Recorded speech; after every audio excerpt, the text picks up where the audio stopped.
Nous allons accueillir nos premiers invités, Sylvain et Olivier de la société Cogitech. Bonjour. Bonjour. Bienvenue. Bonjour. Bon bah écoutez, vous allez commencer par vous présenter, parce qu'on ne connaît pas forcément la société Cogitech, alors Très bien, on vous écoute. Olivier Plon, Sylvain Quidan, voilà, donc on est associé. co-gérant, cofondateur de la société donc depuis 21 ans. Cogitech, c'est quoi donc on accompagne les artistes, on accompagne des entreprises dans la création d'objets exceptionnels, que ce soit pour des lieux de présentation, pour des lieux de vente, comme pour des pièces vendues dans des galeries d'art, pour ce qui est des artistes. Donc on travaille avec beaucoup de matières différentes, beaucoup de matériaux différents. Notre matériau de prédilection, c'est les matériaux composites, mais on a transféré un peu ces technologies-là sur d'autres matières. On fait beaucoup de choses en béton, en plâtre, en bois, en ce qu'on veut en fait. On travaille pour des grandes marques de luxe, surtout. Et puis voilà, on crée des objets pour eux. Donc souvent, ils viennent nous voir avec une idée, une esquisse. Des artistes aussi, que ce soit des sculpteurs ou des gens comme ça, ils viennent nous voir avec une idée. Et puis, on les accompagne dans le choix des matériaux.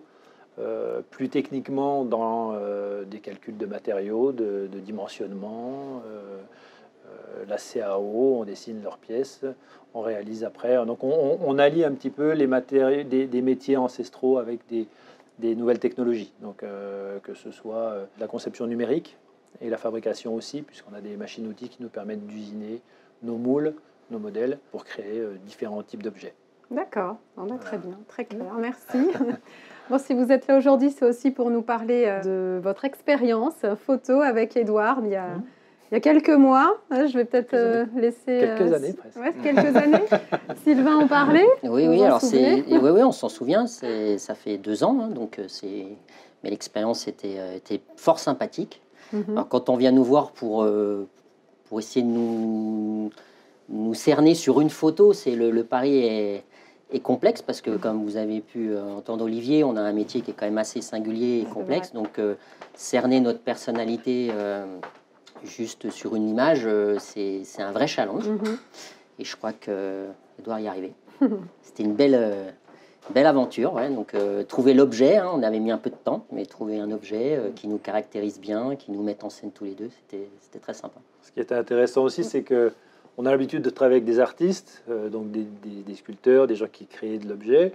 Et Édouard a vraiment la même démarche. C'est-à-dire qu'il a eu une phase de réflexion où il est resté tout seul dans son coin, à essayer de trouver ce qui pouvait nous caractériser et puis faire un petit clin d'œil assez sympa. C'est ça. Tu as eu besoin d'inspiration, c'est ça? En fait, quand je fais ces portraits-là, en règle générale, pas toujours, mais en règle générale, je n'ai pas d'idée préconçue. Parce qu'en fait, j'aime bien aussi rencontrer les personnes et puis découvrir leur univers et puis me laisser influencer par ça. Et là, j'avoue que j'ai été tellement passionné par ce qu'ils faisaient, parce que c'est quand même relativement incroyable. Ils restent très modestes sur les créations et sur ce qu'ils font, mais c'est vraiment très impressionnant. Qu'après 1 heure de visite d'atelier, je n'avais pas l'ombre d'une idée, mais que dalle. Et 1 heure, c'est très long. Il faut savoir que normalement, voilà, quand je fais des portraits, j'essaie de faire ça dans un quart d'heure, 20 minutes, une demi-heure pour les plus longs. Donc là, 1 heure, j'avais explosé le budget complètement. Comme vous l'avez entendu, en fait, au bout d'1 heure, j'ai dit non mais stop. Et je leur ai demandé de retourner dans leur bureau, de me laisser seul avec les objets qu'ils faisaient. Et comme à cette époque-là, il y avait une belle table qui avait été découpée, je me souviens plus le matériau, mais enfin voilà, que vous aviez découpé. De l'aluminium découpé, thermolaqué, oui, il y avait différentes couleurs. Exactement. Et là, d'un seul coup, j'ai eu le flash et j'ai pensé au puzzle. Parce que le puzzle, c'est la pièce compliquée, mais qui est d'abord qui est découpée, et puis qui s'assemble, et qui forme un tout. Et donc, ça correspondait un petit peu à ce que j'avais vu. Un petit peu, parce que, comme ils l'ont dit tout à l'heure, le métier est tellement vaste que... Et voilà, et donc du coup, j'ai couru 4 à 4 les chercher dans le bureau, et je leur ai dit, venez, j'ai une idée. Et donc du coup, on a fait cette photo où en fait, ils jouent tous les deux sur le fait qu'ils sont des pièces de puzzle et qu'ils sont en train de s'assembler ou de se désassembler, ça dépend comment on voit les choses. Écoutez, merci beaucoup d'être venu, d'avoir répondu à notre invitation. Merci.